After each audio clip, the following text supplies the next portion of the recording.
So ito okay na, kakarga na siya ng water. Ito ang aking pinalitan na board. So ito yung sira, naglolo ko na siya. So ito ay diamond drum, Samsung diamond drum, pero yung board na nakakabit sa kanya is pang bubble, Samsung bubble.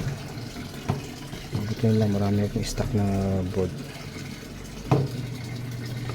So kapag naabot na yung water level na nakaset dyan, yun lang, ikot niya ng wash. Iba lang yun ang talaga siyang kulay na.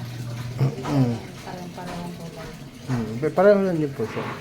Kasi yung mga shape niyan yung arrangement ng mga buton tsaka yung mga shape niyan, exactly the same yan. Kapag kasi nabago yan, hindi na tatapat dito yan.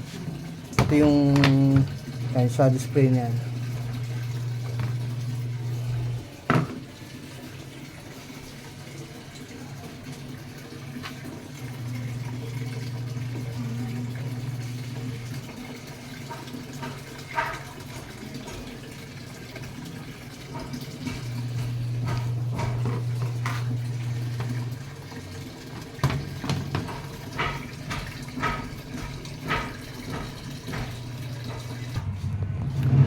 Yan, so okay na, nagwawash na. So nung siya nagwash, tumigil na yung pasok ng water.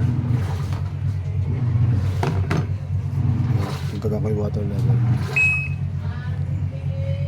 Yan, so kakarga ulit siya ng water. Kapag naabot yung water level, hinto na siya, then magwawash na.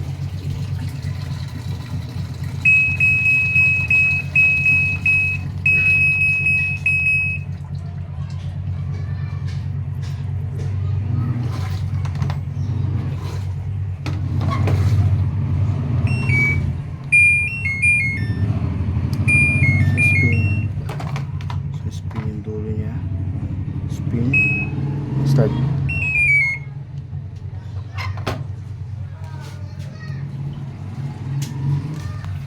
Hindi siya ng water. Tapos kapag naubos yung tubig, ikot siya ng spin dry. Yan, so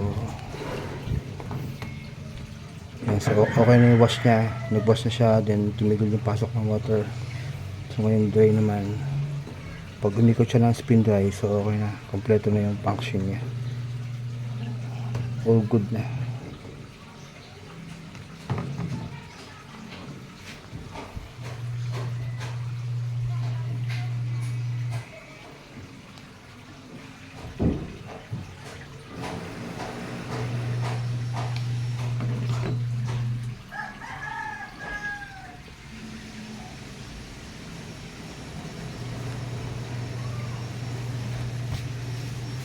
So ikot na yung